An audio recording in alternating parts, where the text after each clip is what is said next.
Ésaïe, chapitre 9. Le peuple qui marchait dans les ténèbres voit une grande lumière. Sur ceux qui habitaient le pays de l'ombre et de la mort, une lumière resplendit. Tu rends le peuple nombreux. Tu lui accordes de grandes joies. Il se réjouit devant toi comme on se réjouit à la moisson, comme on pousse des cris d'allégresse au partage du butin. Car le joug qui pesait sur lui, le bâton qui frappait son dos, la verge de celui qui l'opprimait, tu les brises comme à la journée de Madian. Car toute chaussure qu'on porte dans la mêlée et tout vêtement guerrier roulé dans le sang seront livrés aux flammes pour être dévorés par le feu. Car un enfant nous est né, un fils nous est donné, et la domination reposera sur son épaule. On l'appellera admirable, conseiller, Dieu puissant, Père éternel, prince de la paix. Donner à l'empire de l'accroissement et une paix sans fin au trône de David et à son royaume, l'affermir et le soutenir par le droit et par la justice, dès maintenant et à toujours. Voilà ce que fera le zèle de l'Éternel des armées. Le Seigneur envoie une parole à Jacob, elle tombe sur Israël. Tout le peuple en aura connaissance.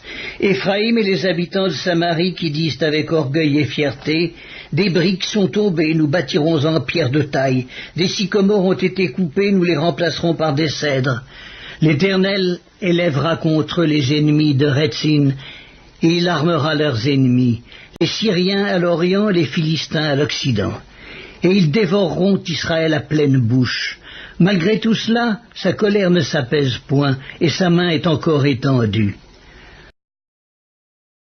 Le peuple ne revient pas à celui qui le frappe, et il ne cherche pas l'Éternel des armées.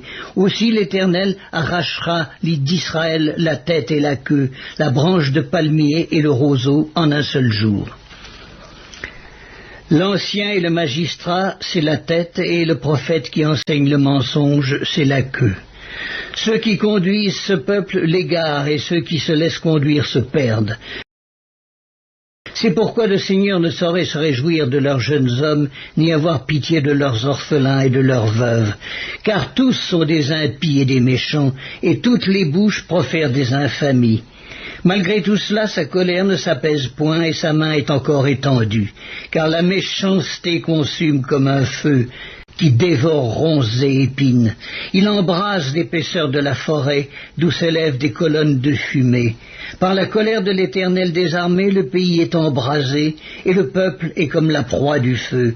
Nul n'épargne son frère. On pille à droite et l'on a faim, on dévore à gauche et l'on n'est pas rassasié. Chacun dévore la chair de son bras.